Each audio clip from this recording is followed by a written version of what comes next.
join internationally acclaimed overland expert Paul Marsh and award-winning journalist Gregory Simpson as they delve into all things responsible overlanding. From choosing the right vehicle, getting yourself prepared, getting your vehicle prepared, safety tips, and much, much more. Only on Responsible Overlanding. There's two choices of vehicles in my mind that really work for overland travel. Well, three really. If you're looking at the stable, I guess you're looking at the 70 series, which comes in a single cab, double cab, the 76, which is the station wagon, the 78, which is the troop carrier, and of course you get single cab and double cab. So the other vehicle I like to use a lot of is the 105 and the 80 series. Now these vehicles are a lot older. They've still got a solid live axle, which is one of the things I really like. It's good ground clearance, it's very strong and robust. But what I do like about these trucks, if I'm looking at my client, it's a very comfortable truck. It's coil sprung all around. Automatic gearbox option. You can get an automatic gearbox on it, you're absolutely right. And you know, so you're getting a lot of comfort. It's often a little bit quieter because there's better insulation, although we do insulate the double cabs with matting, dyno matting on the underneath the carpets, and there's lots of ways you can add, you know, soundproofing to that. But a vehicle like this can work exceptionally well, especially for two people. And what we've done on this truck is going to have a rooftop tent. It's not going to have a roof rack, it's going on bars because it doesn't need a rack, it's just the tent. It quite likely have an awning, so you can open your awning and have shelter underneath there. And we've taken just the two seats. Okay, so the value on this car was to take this middle area here. So you've got front seat, passenger seat, where you've got the people, your two people occupying the car. Then I encourage people to put a third seat in, and the third seat is actually really for a guide. Or if you're a person traveling by yourself, you could have a couple join you. So there's that flexibility. Where I go away from people trying to build a vehicle like this to carry 4 people, for their friends to join them, often even for children to join them, you know, grown-up kids, not youngsters, I feel that it's actually a big sacrifice, because often the parents are taking a vehicle like this and they're going to build it up for a long trip, long time, and of course everyone wants to join. You know, your mates are promising you they're going to join you. Often it doesn't happen because timings and things. It's nice talk in the bar and everyone's keen until the reality happens and you've got to go and get on the plane ticket and get out there. So I say to folk, when people are going to do that, let them just hire a car. Build your car up for you. Don't compromise on this very, very valuable real estate. The space behind here is incredibly valuable real estate, as I put it. This is where you can access. So we go back to access. You've got a nice door here, you can get in the vehicle, you can access stuff. Same from the other side and the same from the back. So by using this middle space, you're also pushing weight further forward and you're making it very usable. So if I start off with the roof, we'll have a roof net made up inside the car. There isn't one in the car at the moment, but it's a really great space to store jackets and lightweight stuff. Space in the roof is dead space, so that's where we make the first use of good space. Then between the front and the back, we put a load guard. Now we build a solid load guard inside. We build it out of plywood, carpeted, you can do it out of metal. It's a solid load guard, it's strong, and it's really separating the living area from the storage area, as I like to say. Gives a sense of security as well, but it's giving you that division so you can actually have that space and create different areas of your vehicle. So when we look in here, you're going to see a seat behind the driver, which is the extra seat. Then what we've done, if you come around here, so you'll see, I'll go across. Is that the original seat or aftermarket? Okay, so what we've done here is we've got an aftermarket seat here. And I think this comes out of one of the Volkswagens. It's a smallish seat. Okay, it's comfortable enough. It's tight, but it's good enough. Then what we've got here is a camera box. And you can just put 2 nice water bottles in here. You've got a nice camera box here. You can store stuff in here. So it's camera gear, laptops, and it's lockable. Passports. So, well, passports you often need more accessible. You know, if you get stopped at a roadblock, they ask you for your passports. You don't want to be digging everything out to find them. So invariably, you know, passports, if I know I'm going to use them at a border post, I get them out ahead of time. We've got a safe built in underneath the fridge. Okay, so there's a safe in underneath the fridge here, and we've raised this whole level up here. So So we've given us some storage space underneath this box and underneath the fridge.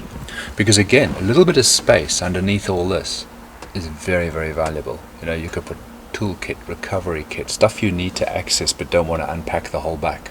So if just underneath, and I'll show you how we access that, gives you that space to draw that kit out, it's really, really valuable. And on top here is also space you can use. There's nothing stopping you putting a soft bag on top here, which you could put vegetables in. You know, often I have a padded bag made with a net, like a mesh sort of lid on it. Because vegetables and fruit and they get pounded away. So if it's a soft padded bag and it sits on here, you've got access to that. It can go on the seat when you don't need it.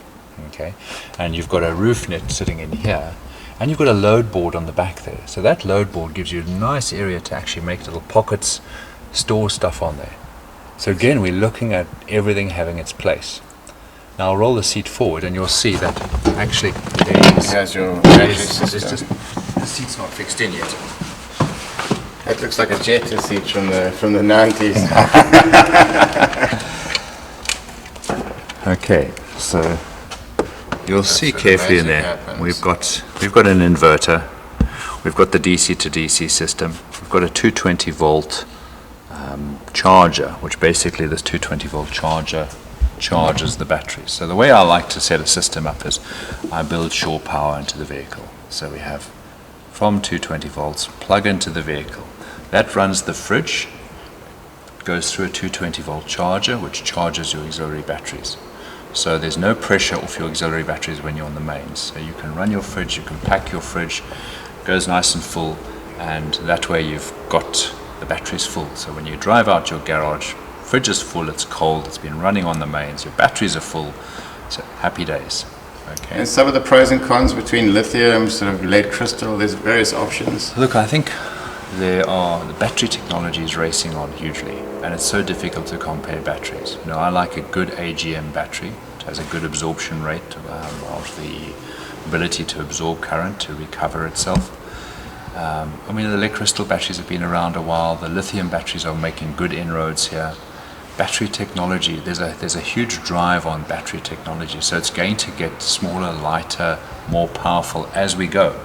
And I think you've got to balance out the costs of what you spend on batteries for cars, because you can always put the best batteries in, but if you don't maintain them and your car sits around, you end up changing them after time. You come away and you let your car stand, you don't maintain them, and that's why I like shore power. You can plug in, you can maintain those batteries.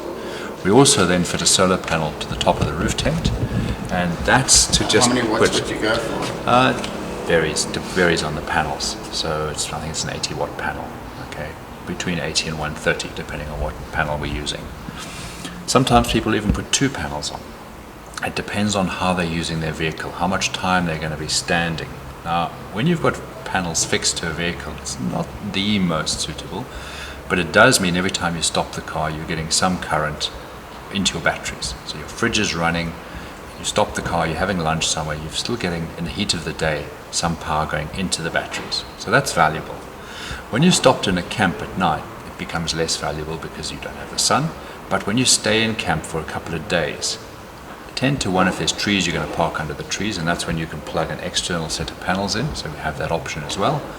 Or you have your car in the sun and you're just charging up the batteries. So you're trying to prolong the time you can stop with not running your car and having the power and the batteries to run your fridge and your lights.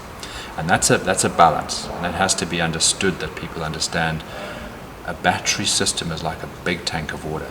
Okay, when it goes too low, it takes a long time to fill it up. And effectively, you know, if you're filling a tank like a bath, if you're filling a bath and you've got the plug out, it takes a long time to try and really get that restored. So if you've flattened your batteries completely because you've left something on and you haven't been replenishing them through the alternator, through the solar, or through 220, it really works to go and plug it into the mains and let it properly charge up on the mains.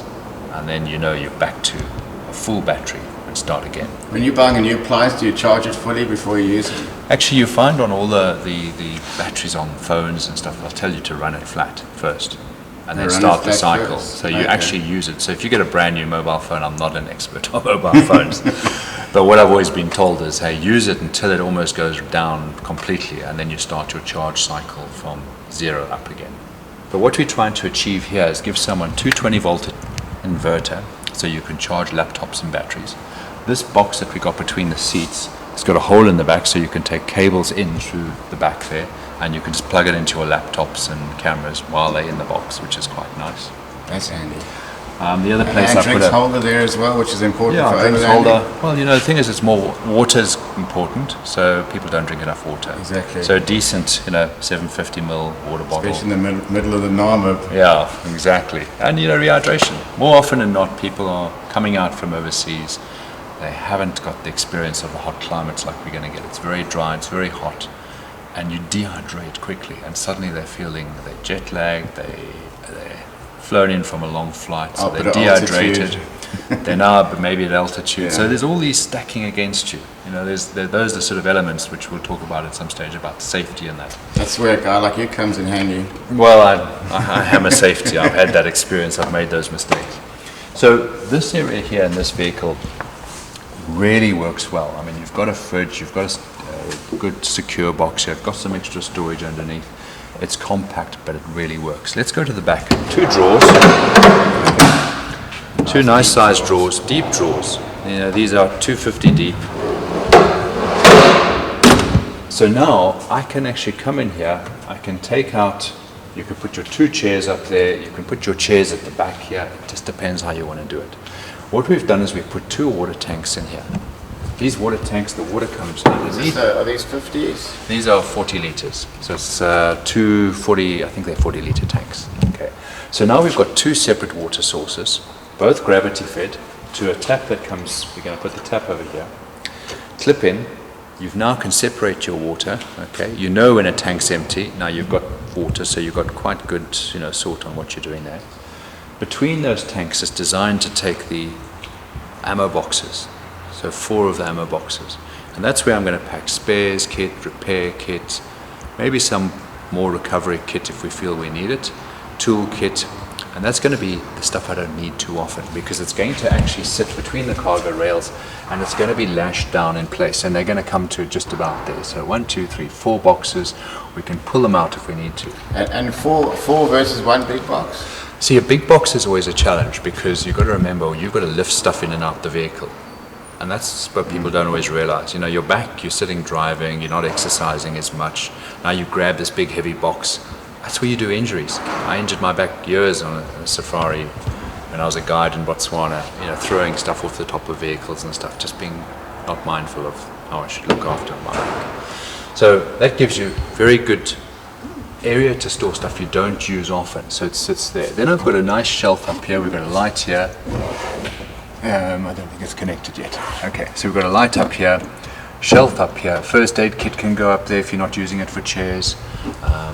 So this space here, generally people put their bags down and maybe if they're using the collapsible chairs, they'll put their chairs on top. If they're using a more compact chair, they could maybe slide up top. What you've got here is clothing bags, chairs, tables. So if I'm stopping, I can slide the table out without taking anything out. I can grab my 2 chairs and we're out. The clothing bags generally go 1 on the driver's seat, 1 on the passenger seat. So now, when you've got your clothes bag on the passenger seat and the driver's seat, that's your area. The footwell, you can put your shoes, you can put your toiletry bag, you've got your space, and you don't need massive clothes bags. People take far too much on expedition.